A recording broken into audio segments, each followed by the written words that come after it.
Hello friends, welcome to global online Kannada. Friends, ಈ ಒಂದು ವಿಡಿಯೋದಲ್ಲಿ ನಾವು ಕೆಸೆಟ್ 2024 ಪೇಪರ್ 1 ಪ್ರಿಪರೇಷನ್ ಸಲುವಾಗಿ ಟೀಚಿಂಗ್ ಆಪ್ಟಿಟ್ಯೂಡ್ ಕುರಿತು 50 MCQಗಳನ್ನ ಡಿಸ್ಕಷನ್ ಮಾಡ್ತಾ ಇದ್ದೀವಿ.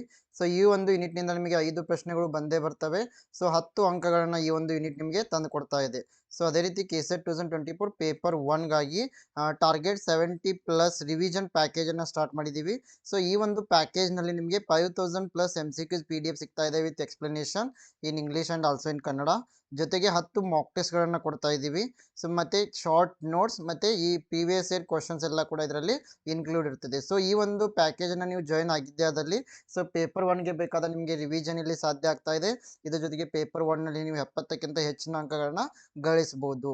ಸೊ ಅದೇ ರೀತಿ ಈ ಒಂದು ಪ್ಯಾಕೇಜ್ಗೆ ನೀವು ಜಾಯಿನ್ ಆಗಲು ಬಯಸಿದ್ರೆ ಇಲ್ಲಿ ಕೊಟ್ಟಿರುವ ನಂಬರ್ಗೆ 9766066858 ಈ ಒಂದು ನಂಬರ್ಗೆ ನೀವು 800 ರುಪೀಸ್ ಅನ್ನ ಫೋನ್ ಪೇ ಅಥವಾ ಗೂಗಲ್ ಪೇ ಅನ್ನ ಮಾಡಿ ಸ್ಕ್ರೀನ್ಶಾಟ್ ಅನ್ನ ಕಳಿಸಿಕೊಟ್ರೆ ವಾಟ್ಸಪ್ನಲ್ಲಿ ಈ ಒಂದು ಮಟೀರಿಯಲ್ ನಿಮಗೆ ಕಳಿಸ್ಕೊಡ್ತಾ ಇದ್ದೀವಿ.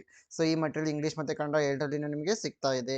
ಸೊ ಅದೇ ರೀತಿ ಪೇಪರ್ 2 ಪ್ರಿಪ್ರೇಷನ್ಗಾಗಿ ಇಲ್ಲಿ ನೋಟ್ಸ್ ಮತ್ತು MCQ ಸೆಟ್ಟನ್ನು ಕೊಡ್ತಾ ಇದ್ದೀವಿ ಕೇವಲ 1280 ರುಪೀಸ್ನಲ್ಲಿ. ಸೊ ಈ ನಂಬರ್ಸ್ಗೆ ವಾಟ್ಸಪ್ ಮೆಸೇಜನ್ನು ಮಾಡಿ ಜಾಯಿನ್ ಆಗ್ಬೋದು.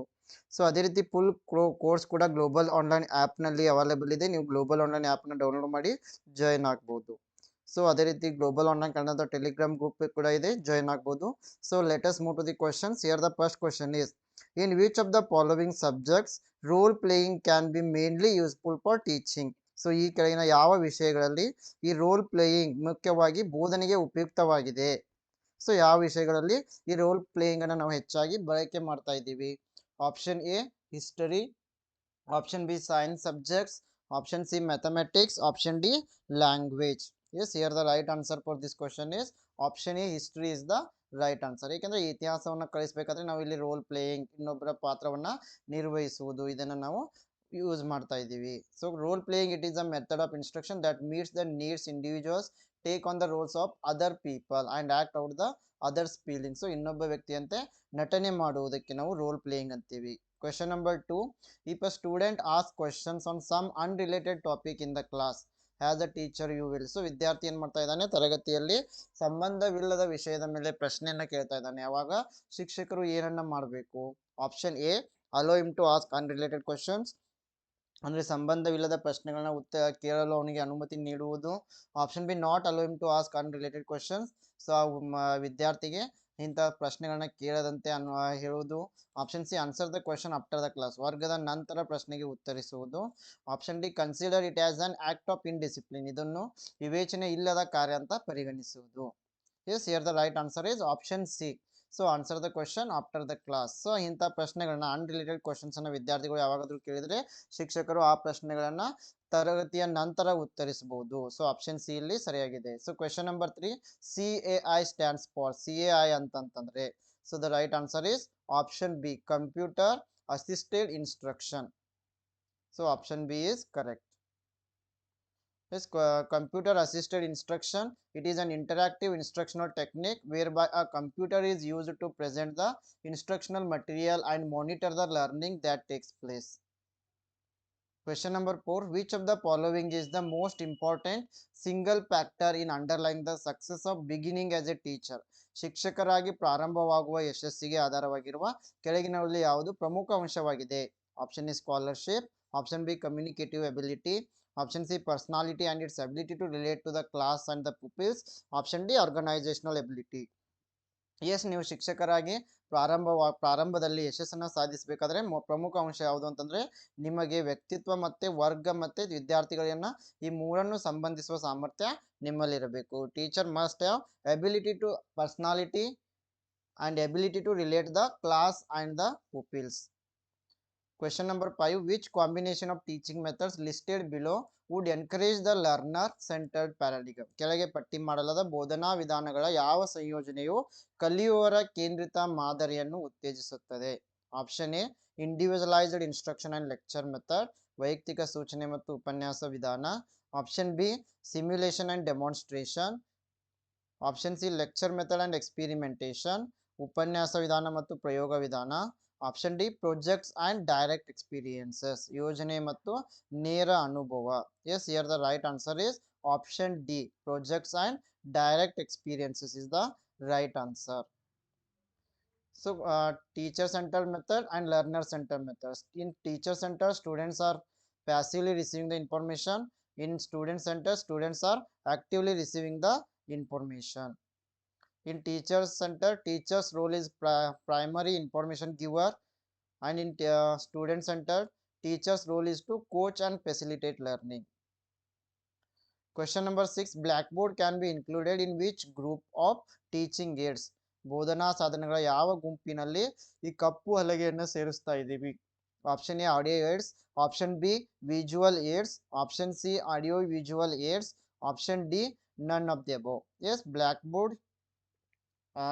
ಬೋರ್ಡ್ ಇದು ಒಂದು ವಿಜುವಲ್ ಏಡ್ ಆಗಿದೆ. So option B is correct. Question number 7, summative evaluation is used for which of the following purposes? ಈ ಕೆಳಗಿನ ಯಾವ ಉದ್ದೇಶಗಳಿಗಾಗಿ ಸಾರಾಂಶ ಮೌಲ್ಯಮಾಪನವನ್ನ ಬಳಸಲಾಗುತ್ತೆ? Option A to monitor students progress during the learning process. Option B primarily to certify or grade the students. Option C to find out what a student's interests and work habits are. Option D to assign students to specific learning groups. So here summative evaluation, it is used for primarily to certify or grade the students. ಪ್ರಾಥಮಿಕವಾಗಿ ವಿದ್ಯಾರ್ಥಿಗಳನ್ನು ಪ್ರಮಾಣೀಕರಿಸಲು ಅಥವಾ grade ಅನ್ನು ನೀಡಲು ನಾವು ಈ summative valuation ಅನ್ನು ಬಳಸ್ತಾ ಇದ್ದೀವಿ. So summative evaluation, the goal of summative assessment is to measure the level of success or proficiency that has been obtained at the end of the course. For example, assigning a grade to final exam, critique of senior recital, university faculty course evaluations. Question number 8, while presenting your ideas in a classroom, it is better to ನಿಮ್ಮ ಆಲೋಚನೆಗಳನ್ನು ತರಗತಿಯಲ್ಲಿ ಪ್ರಸ್ತುತಪಡಿಸುವಾಗ ಯಾವುದು ಉತ್ತಮವಾಗಿರುತ್ತೆ ಅಂದ್ರೆ option D 3 ಕೂಡ. So ಇಲ್ಲಿ ಇತರ ದೃಷ್ಟಿಕೋನಗಳನ್ನು ಗುರುತಿಸಬೇಕು. We should recognise the views of the students. ವಿದ್ಯಾರ್ಥಿಗಳು ಏಕರೂಪದ ದ್ರವ್ಯ ರಾಶಿ ಅಲ್ಲ ಅಂತ ಗುರುತಿಸಬೇಕು. We should recognise students are not homogeneous mass. ಜೊತೆಗೆ ಭಿನ್ನಾಭಿಪ್ರಾಯಗಳನ್ನ ಸಹ ಪರಿಗಣಿಸಬೇಕು. We should take dissenting views also in consideration. Question number 9, the students are individuals may develop beliefs about their own ability to cope effectively in a variety of situation. This can be termed as. So ಇಲ್ಲಿ ವಿದ್ಯಾರ್ಥಿಗಳು ಅಥವಾ ವ್ಯಕ್ತಿಗಳು ವಿವಿಧ ಸಂದರ್ಭಗಳಲ್ಲಿ ಪರಿಣಾಮಕಾರಿಯಾಗಿ ನಿಭಾಯಿಸುವ ತಮ್ಮದೇ ಆದ ಸಾಮರ್ಥ್ಯದ ಬಗ್ಗೆ ನಂಬಿಕೆಗಳನ್ನು ಬೆಳೆಸ್ಕೊಳ್ತಾರೆ. ಸೊ ಇದನ್ನು ನಾವು ಏನಂತ ಕರಿತಾ ಇದ್ದೀವಿ? So option A self efficacy. Option A is correct. Question number 10, while comparing hearing and listening, we can say that ಶ್ರವಣ ಮತ್ತು ಆಲಿಸುವಿಕೆಯನ್ನು ಹೋಲಿಸುವಾಗ ಯಾವುದನ್ನು ನಾವು ಇಲ್ಲಿ ಹೇಳ್ಬೋದು ಅಂತಂದ್ರೆ option A hearing is a physical process, listening is A psychological process. Option A is correct. ಇಲ್ಲಿ ಕೇಳುವುದು ಕೇವಲ ದೈಹಿಕ ಪ್ರಕ್ರಿಯೆಯಾಗಿದೆ, ಆದರೆ ಆಲಿಸುವುದು ಇದು ಒಂದು ಮಾನಸಿಕ ಪ್ರಕ್ರಿಯೆಯಾಗಿದೆ. Question number 11, the best way a teacher can try to inculcate good values among the students is. ವಿದ್ಯಾರ್ಥಿಗಳಲ್ಲಿ ಉತ್ತಮ ಮೌಲ್ಯಗಳನ್ನು ಬೆಳೆಸಲು ಶಿಕ್ಷಕರು ಪ್ರಯತ್ನಿಸುವ ಅತ್ಯುತ್ತಮ ಮಾರ್ಗ ಯಾವುದು? ಆಪ್ಷನ್ ಎ ಸ್ಟೋರಿ ಟೆಲ್ಲಿಂಗ್ ಅಂದ್ರೆ ಕತೆ ಹೇಳುವುದು. Option B by developing sense of discipline, ಶಿಸ್ತಿನ ಪ್ರಜ್ಞೆಯನ್ನ ಬೆಳೆಸುವುದು. Option C ideal behaviour of the teacher themselves, ಶಿಕ್ಷಕರ ಆದರ್ಶ ವರ್ತನೆ. Option D to take their parents in to confidence, ಅವರ ಹೆತ್ತವರನ್ನ ವಿಶ್ವಾಸಕ್ಕೆ ತೆಗೆದುಕೊಳ್ಳುವುದು. ಸೊ ವಿದ್ಯಾರ್ಥಿಗಳಲ್ಲಿ ಉತ್ತಮವಾದ ಮೌಲ್ಯಗಳನ್ನು ಶಿಕ್ಷಕರು ಬೆಳೆಸಬೇಕಂದ್ರೆ ಮೊದಲು ಶಿಕ್ಷಕರು ಇಲ್ಲಿ ಡಿಸಿಪ್ಲಿನ್ ಇಂದ ವರ್ತಿಸಬೇಕಾಗುತ್ತೆ. ಸೊ ಹೀಗಾಗಿ option C is the right answer. Ideal behaviour of teacher themselves, ಶಿಕ್ಷಕರ ಒಂದು ಆದರ್ಶ ವರ್ತನೆಯಿಂದ ವಿದ್ಯಾರ್ಥಿಗಳಲ್ಲಿ ಉತ್ತಮ ಮೌಲ್ಯಗಳನ್ನು ಬೆಳೆಸಬಹುದು. Question number 12, who among the following is described as father of psychoanalysis? ಕೆಳಗಿನವರಲ್ಲಿ ಯಾರನ್ನ ನಾವು ಮನೋವಿಶ್ಲೇಷಣೆಯ ಪಿತಾಮಹ ಅಂತ ಕರಿತೀವಿ? Option A Erik H Erikson, option B Jean ಪಿಯಾಜೆ, option C Jerome S Bruner, option D Sigmund Freud. Yes, the right answer is option D. Sigmund Freud is known as the father of psychoanalysis. So Sigmund Freud was the founding father of psychoanalysis, a method for treating mental illness and also a theory which explains human behavior. Question number 13, which of the following teacher can be identified with authoritarian teaching style? ಈ ಕೆಳಗಿನ ಯಾವ ಶಿಕ್ಷಕರನ್ನು ನಾವು ಸರ್ವಾಧಿಕಾರಿ ಬೋಧನಾ ಶೈಲಿಯೊಂದಿಗೆ ಗುರುತಿಸಬಹುದು? Option A democratic teacher, option B indirect teacher, option C laissez faire teacher, option D direct instruction teacher. Yes, here the right answer is option D, direct instruction teacher is identified with authoritarian teaching style. So ನೇರ ಸೂಚನಾ ಶಿಕ್ಷಕರನ್ನು ನಾವು ಸರ್ವಾಧಿಕಾರಿ ಶಿಕ್ಷಕರಂತ ಹೇಳ್ಬೋದು. So the authoritarian teacher places firm limits and controls on the students. Students will often have assigned seats for the entire team. So ಇಲ್ಲಿ ಶಿಕ್ಷಕರು ವಿದ್ಯಾರ್ಥಿಗಳನ್ನ ನಿಯಂತ್ರಣದಲ್ಲಿ ಇಟ್ಟಿರ್ತಾರೆ.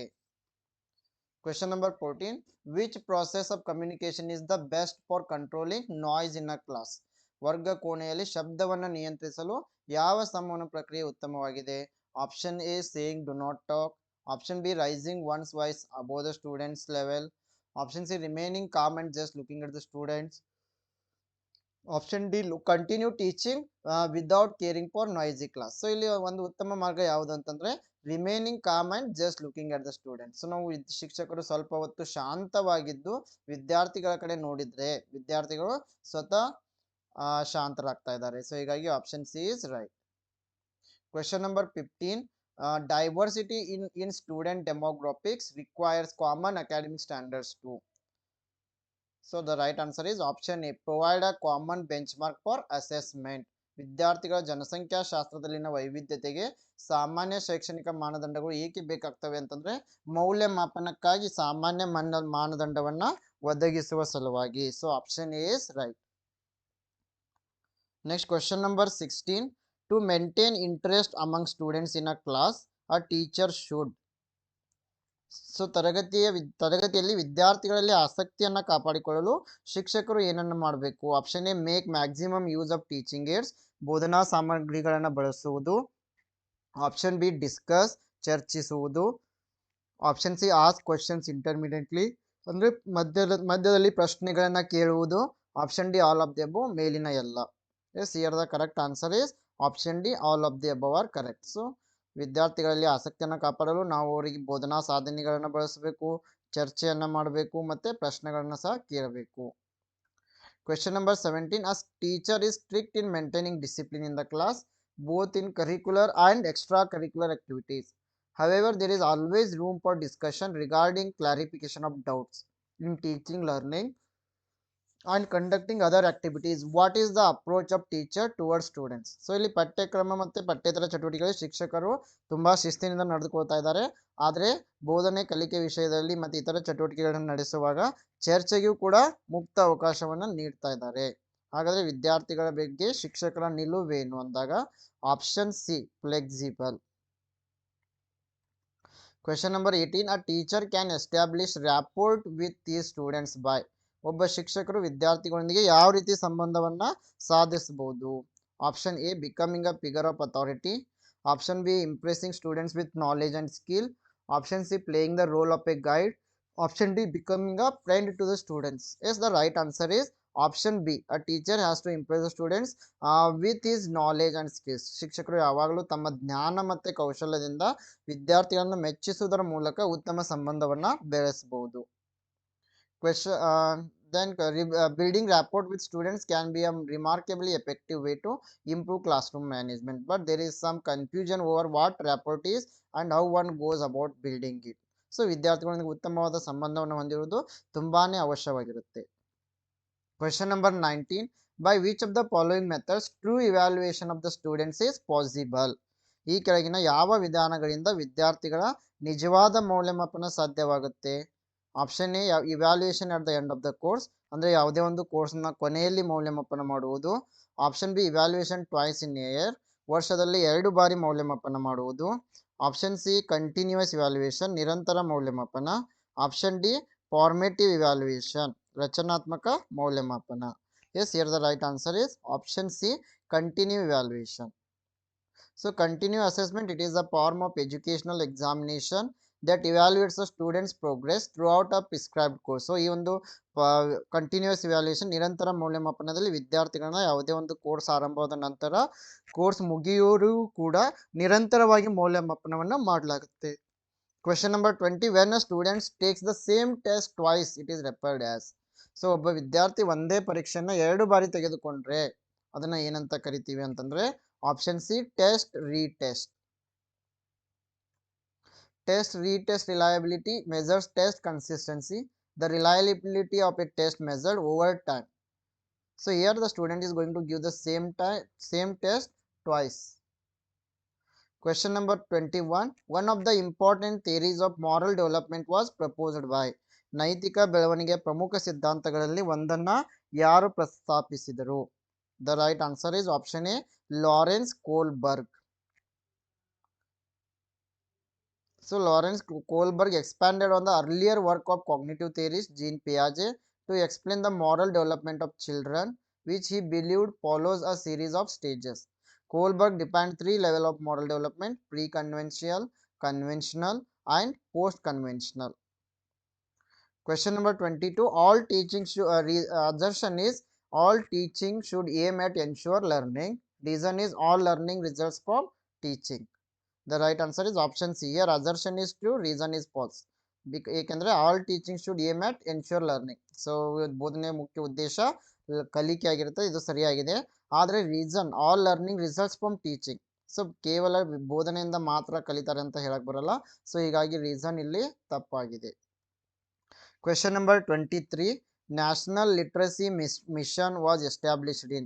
ಸೊ ರಾಷ್ಟ್ರೀಯ ಸಾಕ್ಷರತಾ ಮಿಷನ್ ಅನ್ನ ಯಾವ ಒಂದು ವರ್ಷದಲ್ಲಿ ಸ್ಥಾಪಿಸಲಾಯಿತು? So the right answer is option B, 1988. So National Literacy Mission, it was set up by the government of India on 5th May 1988. The aim is eradicate literacy in the country. Question number 24. Which of the following set of statements best describes the nature and objectives of teaching? The right answer is option 3. A, C and F are correct. Teaching and learning are integrally. Then concern of all teaching is to ensure some kind of transformation in students. Then teaching is a social act, whereas learning is personal act. A, C and F are correct. Question number 25. Teachers use placement evaluation in order to. ಶಿಕ್ಷಕರು ಈ ನಿಯೋಜನಾ ಮೌಲ್ಯಮಾಪನವನ್ನ ಏನಕ್ಕಾಗಿ ಬಳಸ್ತಾರೆ? Option A, find out what knowledge and skill students have mastered. ವಿದ್ಯಾರ್ಥಿಗಳು ಯಾವ ಜ್ಞಾನ ಮತ್ತು ಕೌಶಲ್ಯವನ್ನು ಪಡೆದಿದ್ದಾರೆ ಅಂತ ಪರೀಕ್ಷೆ ಮಾಡಲು. Option B, discover the causes of students learning or behaviour problems. ವಿದ್ಯಾರ್ಥಿಗಳ ಕಲಿಕೆ ಅಥವಾ ನಡವಳಿಕೆಯ ಸಮಸ್ಯೆಗಳಿಗೆ ಕಾರಣಗಳನ್ನು ಹುಡುಕುವುದು. Option C, both A and B, ಎರಡು. Option D, none of the above. Yes, the right answer is option A. So to find out what knowledge and skills students are having, teacher uses placement evaluation. So ವಿದ್ಯಾರ್ಥಿಗಳಲ್ಲಿ already ಯಾವ ಜ್ಞಾನ ಇದೆ ಮತ್ತು ಎಷ್ಟು ಕೌಶಲ್ಯಗಳಿವೆ ಎಂಬುದನ್ನು ಪರೀಕ್ಷೆ ಮಾಡಲು ಶಿಕ್ಷಕರು ಪ್ಲೇಸ್ಮೆಂಟ್ ಇವ್ಯಾಲ್ಯೂಯೇಷನ್ ಅನ್ನು ಬಳಸ್ತಾರೆ. Question number 26. Which theory of learning has found that knowledge of internal processes is crucial to the understanding of learning? ಕಲಿಕೆಯ ತಿಳುವಳಿಕೆಯಲ್ಲಿ ಆಂತರಿಕ ಪ್ರಕ್ರಿಯೆಗಳ ಜ್ಞಾನವು ನಿರ್ಣಾಯಕವಾಗಿದೆ ಎಂದು ಯಾವ ಕಲಿಕಾ ಸಿದ್ಧಾಂತ ಕಂಡುಹಿಡಿದಿದೆ? Option A, cognitive theory. Option B, stimulus response theory. Option C, operant conditioning theory. Option D, classical conditioning theory. Yes, here the correct answer is option A, cognitive theory. ಅರಿವಿನ ಸಿದ್ಧಾಂತ. Question number 27. The taking in a new information is termed as. ಹೊಸ ಮಾಹಿತಿಯನ್ನ ತೆಗೆದುಕೊಳ್ಳುವುದಕ್ಕೆ ನಾವು ಏನಂತ ಕರಿತೀವಿ? Option A, assimilation. Option B, accommodation. Option C, cognition. Option D, reception. Yes, the right answer is option A, assimilation is correct answer. So ಹೊಸ ಮಾಹಿತಿಯನ್ನು ತೆಗೆದುಕೊಳ್ಳುವುದಕ್ಕೆ ನಾವು assimilation ಅಂತ ಹೇಳ್ತೀವಿ. So the process of taking new information into our previously existing schema is known as the assimilation. This process is somewhat subjective because we tend to modify experience or information. Question number 28. Students should be given homework too. ವಿದ್ಯಾರ್ಥಿಗಳಿಗೆ ಮನೆ ಕೆಲಸವನ್ನ ಯಾಕೆ ಕೊಡಬೇಕು? Option is to make them study at home. Option B, check their progress by teachers. Option C, keep them busy. Option D, develop habit of self study. Yes, the right answer is option D, to develop a habit of self study. ವಿದ್ಯಾರ್ಥಿಗಳಿಗೆ ಸ್ವಯಂ ಅಧ್ಯಯನದ ಅಭ್ಯಾಸವನ್ನು ರೂಢಿಸಿಕೊಳ್ಳುವಂತೆ ಮಾಡಲು ಅವರಿಗೆ homework ಅನ್ನು ನೀಡಬೇಕು. Question number 29. In which university the micro teaching system started in 1961? So ಯಾವ ವರ್ಷದಲ್ಲಿ 1961ರಲ್ಲಿ ಯಾವ ವಿಶ್ವವಿದ್ಯಾಲಯದಲ್ಲಿ ಮೈಕ್ರೋ ಬೋಧನಾ ವ್ಯವಸ್ಥೆ ಆರಂಭವಾಯಿತು? The right answer is option A, Stanford University.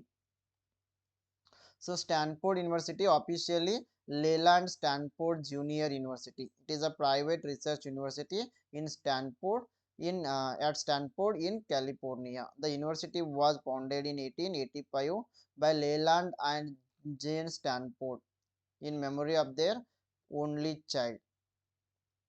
Question number 30. What is meant by the term curriculum? Paಠ್ಯಕ್ರಮ ಎಂಬ ಪದದ ಅರ್ಥವೇನು? Four options are given. The right answer is option B. Organized whole of learning and other experiences provided by educational institutions to realize set of goals. ನಿಗದಿತ ಗುರಿಗಳನ್ನು ಸಾಧಿಸಲು ಶಿಕ್ಷಣ ಸಂಸ್ಥೆಗಳು ಒದಗಿಸುವ ಸಂಪೂರ್ಣ ಕಲಿಕೆ ಮತ್ತು ಇತರ ಅನುಭವಗಳನ್ನು ಸಂಘಟಿಸುವುದು ಪಠ್ಯಕ್ರಮವಾಗಿದೆ. So in education curriculum, it is the totality of student experiences that occurs in educational process. So it is planned sequence of instruction. Question number 31. The classification of cognitive domain was presented by ಅರಿವಿನ domain ನ ವರ್ಗೀಕರಣವನ್ನ ಪ್ರಸ್ತುತಪಡಿಸಿದವರು ಯಾರು ಅಂತಂದ್ರೆ option A Benjamin S Bloom. Yes, question number 32. The experienced teachers do not require the detailed lesson plan of a topic because ಅನುಭವವನ್ನು ಹೊಂದಿದ ಶಿಕ್ಷಕರಿಗೆ ವಿಷಯದ ವಿವರವಾದ ಪಾಠ ಯೋಜನೆ ಅವಶ್ಯಕತೆ ಇಲ್ಲ. ಏಕೆಂದರೆ so option D is correct. They can equip themselves with brief outline as they gain specialization in through experience. ಅವರು ಅನುಭವದ ಮೂಲಕ ವಿಶೇಷತೆಯನ್ನು ಪಡೆದುಕೊಳ್ಳುವುದರಿಂದ ಅವರು ತಮ್ಮನ್ನು ಸಂಕ್ಷಿಪ್ತ ರೂಪರೇಖೆಗಳೊಂದಿಗೆ ಸಜ್ಜುಗೊಳಿಸಬಹುದು. Question number 33. In education, John Dewey stressed on. ಶಿಕ್ಷಣದಲ್ಲಿ ಜಾನ್ ಡಿವಿ ಎಂಬುವರು ಏನನ್ನ ಒತ್ತಿ ಹೇಳಿದ್ದಾರೆ? Yes, the right answer is option A, learning by doing. Yes, according to John Dewey, education is learning by doing. The center of education is child's own social activities. Question number 34. To rise the standard of education, it is necessary. ಶಿಕ್ಷಣದ ಗುಣಮಟ್ಟವನ್ನು ಹೆಚ್ಚಿಸಲು ಯಾವುದು ಅವಶ್ಯಕವಾಗಿದೆ? Option A to evaluate students continuously, option B to give higher salary to the teachers, option C to revise curriculum, option D to make good school building. Yes, to rise the standard of living, to rise the standard of education, it is necessary to evaluate the students continuously. So ಶಿಕ್ಷಣದ ಗುಣಮಟ್ಟವನ್ನು ಹೆಚ್ಚಿಸಲು ವಿದ್ಯಾರ್ಥಿಗಳನ್ನು ನಿರಂತರವಾಗಿ ಮೌಲ್ಯಮಾಪನ ಮಾಡಬೇಕು. Question number 35. The psychological aspects of the classroom are best managed by. ತರಗತಿಯ ಮಾನಸಿಕ ಅಂಶಗಳನ್ನು ಉತ್ತಮವಾಗಿ ಯಾರು ನಿರ್ವಹಿಸುತ್ತಾರೆ? Option A the class teacher, option B the subject teacher, option C the principal, option D the student themselves. The right answer is option A, the class teacher. Question number 36. Morphographs is the term associated with. Morphograph ಯಾವುದಕ್ಕೆ ಸಂಬಂಧಪಟ್ಟಿದೆ? Option A corrective spelling, option B corrective reading, option C corrective learning, option D corrective behaviour. Yes, morphograph it is related to corrective spelling. So ಇದು spelling correction ಗೆ ಸಂಬಂಧಪಟ್ಟಿದೆ. Morphographs are the smallest part of a word that has any meaning. Question number 37. Who among the following is described as father of psychoanalysis? ಕೆಳಗಿನವರಲ್ಲಿ ಅವರನ್ನು ನಾವು ಮನೋವಿಶ್ಲೇಷಣೆಯ ಪಿತಾಮಹ ಅಂತ ಹೇಳ್ತೀವಿ. The right answer is option D, Sigmund Freud. Question number 38. Which process of communication is the best for controlling noise in a classroom? ವರ್ಗ ಕೋಣೆಯಲ್ಲಿ ಶಬ್ದವನ್ನು ನಿಯಂತ್ರಿಸಲು ಉತ್ತಮವಾದ ಸಂವಹನ ಪ್ರಕ್ರಿಯೆ ಯಾವುದು ಅಂತಂದ್ರೆ option C, remain calm and just look at the student. ಶಾಂತವಾಗಿದ್ದು ವಿದ್ಯಾರ್ಥಿಗಳ ಕಡೆಗೆ ನೋಡುವುದು. Question number 39. Which of the following is not a level of teaching learning? ಕೆಳಗಿನವುಗಳಲ್ಲಿ ಯಾವುದು ಕಲಿಕೆಯ ಮಟ್ಟ ಅಲ್ಲ? So memory level, reflective level, understanding level. These are the levels of teaching. Differentiation level is not the level of teaching. So option A is correct. Question number 40. Which of the following university was the pioneer in micro teaching concept started in 1961? ಕೆಳಗಿನ ಯಾವ ವಿಶ್ವವಿದ್ಯಾಲಯ 1961ರಲ್ಲಿ ಪ್ರಾರಂಭವಾದ ಸೂಕ್ಷ್ಮ ಬೋಧನಾ ಪರಿಕಲ್ಪನೆಯ ಪ್ರವರ್ತಕ ಅಂದಾಗ option A Stanford university. Question number 41. A heavy emphasis on measurable outcome leads to. Option A, rote learning, option B, memorization, option C, both A and B, option D, none of the above. Yes, the right answer is option C, both A and B. Question number 42. We usually say that no two students are alike. They may differ from each other in terms of.